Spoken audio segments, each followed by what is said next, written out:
sadly, Pac and Biggie got, you know. The smaller guy always has the upside. Meek never. I don't know. I'm just saying, like, Meek could have just kept doing music, but for some reason he didn't. Like, something was just off after the battle. You know what I mean? And he really, I mean, honestly, he didn't really. He never recovered. Yeah, it's strange. Maybe he made a lot of money though. He kind of recovered when he got with Nicki, and then it fell off again. He was like having songs out and everything.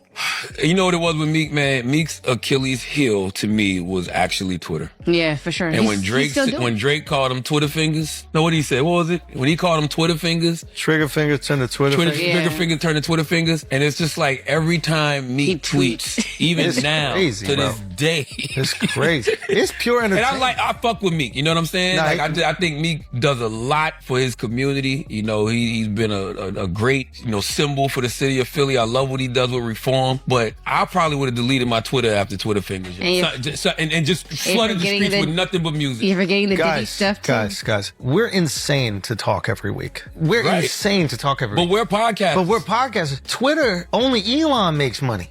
You know what I mean? Like, you could do the same talking and tweeting you could do in bars. You could just rap. You could just do it. It's a kind of crazy thing that people are actively still talking. Yeah, man. At that level. Meek should have tripled down on just rap. Just rap. Like, cause he's nice. Like, just flood the streets with music. Let social media talk. Let them be crazy. And you get off Twitter. Just give them music and, you know, keep doing your created a song also that, like, Philly will play for decades. Oh my God. Oh my God. Like, they'll play that literally for decades. Dreams and Nightmares is like PSA level at this point. Yeah, I imagine for Philly. No, for the world. No, of course the world, but also the world also has PSA. Like the way I've seen Dreams and Nightmares in another country. It's the same. No, I'm not trying to knock it. I'm just trying to say, like, the emotional connection we have for PSA. I'm sure Philly probably loves PSA too. And then they get Dreams and Nightmares. And if you have to ask them what we're going to come out to, what we're going to start with, in Philly, they're going to go Dreams and Nightmares. Taylor's doing that shit at her wedding. What We Do Is Wrong.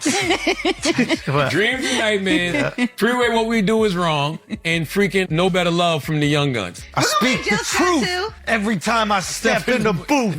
Taylor already told me. Taylor said she walking out with her dad to dun-dun-dun. Now, hold up. If we're being real about how Meek Mill moves on social media, it low-key mirrors 5-Yo Foreign style. Listen to this. I can't even say Charlamagne Tha God was totally off because Meek's Twitter run has honestly hurt more than helped since that Meek Mill versus Drake beef. And you won't believe this. Sometimes you scroll his page and legit wonder what was going on in his head while typing those tweets. But here's the twist. Meek definitely didn't like Charlamagne saying he never bounced back after the battle. And yeah, he responded with a whole essay. I'm not even about to drag you through all that, but quick summary, Meek called it straight up propaganda in hip-hop meant to tear down successful artists like himself. And listen, he even started flexing everything he's achieved after the Drake situation, pushing for an investigation into who's really behind that narrative. Then it got even wilder. He also threw out the claim that Charlamagne is secretly gay and has issues with unsuccessful black men. And nah, he wasn't finished yet. He dropped a freestyle and basically said, "Fell off? I built businesses, went independent, leveled up my team, and still stand as one of the realists from Philly who'd body your favorite rapper in a room."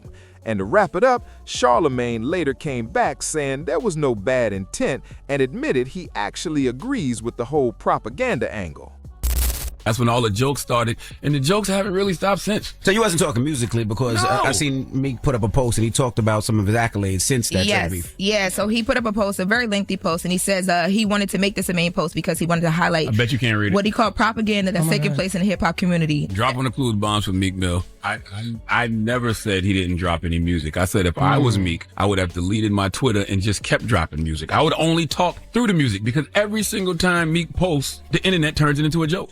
Y'all was just laughing at him last week because he posted about being on LinkedIn. Yeah, they were. And I said on Brilliant Idiots, the propaganda, I didn't say propaganda, but I said, you know, the way they act with Meek is strange. And I agree with Meek. The propaganda against Meek is strange. And it started with that battle. And at least on social media, the narrative around him hasn't recovered. It started with the battle. The sad thing about Meek is he gets busy, he gets nice, he puts out great music. He's an inspiration to a lot of these artists. G Herbo said he's the reason why he even wanted to get into music. But sadly, because because of everything that's been going on with social media after that beef, he's been the butt of a lot of people's jokes. Regardless of what he does. And he does some great things. We always give Meek credit for the great things. And it doesn't matter regardless what of he does. he drops too, because there has been music that I feel like people didn't like. Remember the Heathens? Like there was a lot of things that he dropped. Championships, wins and losses, even though that was almost 10 years ago, that was a great project. But he dropped a snippet. 4-pack last year. He put out a 4-pack. That was the Heathens one. That's what I'm talking about. That's what and it was great. But I feel like people didn't really talk about it at the he time. was just proofread the tweet, yo. That's all you got to do before you just press and submit. It's like, more than- just proofread the tweets. It's like more than that, anything though. he do, because LinkedIn. Sometimes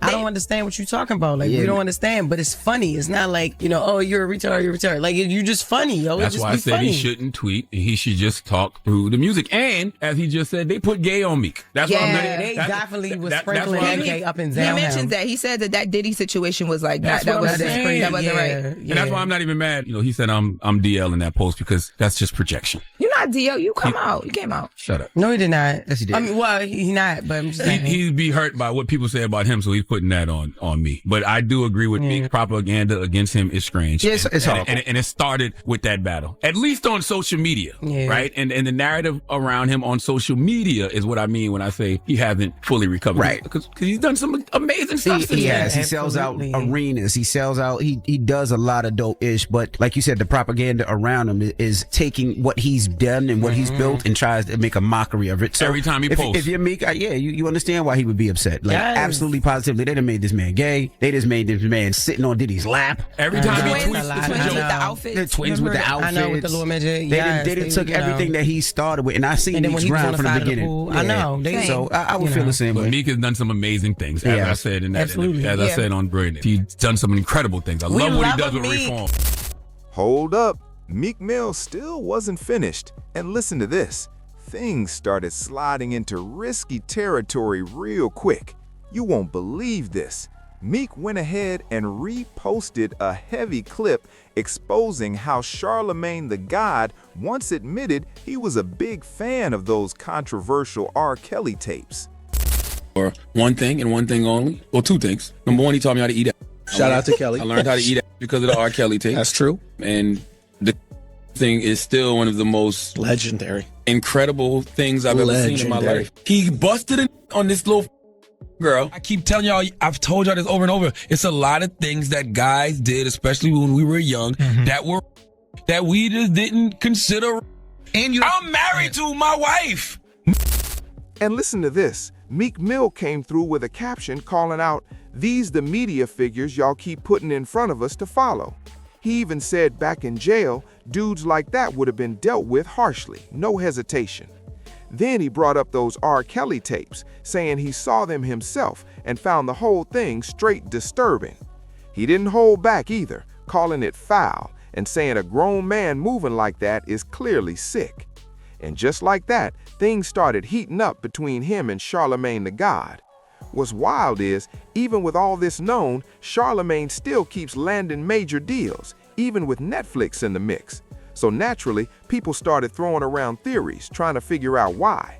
Some are saying he hasn't crossed any lines serious enough to lose his spot yet.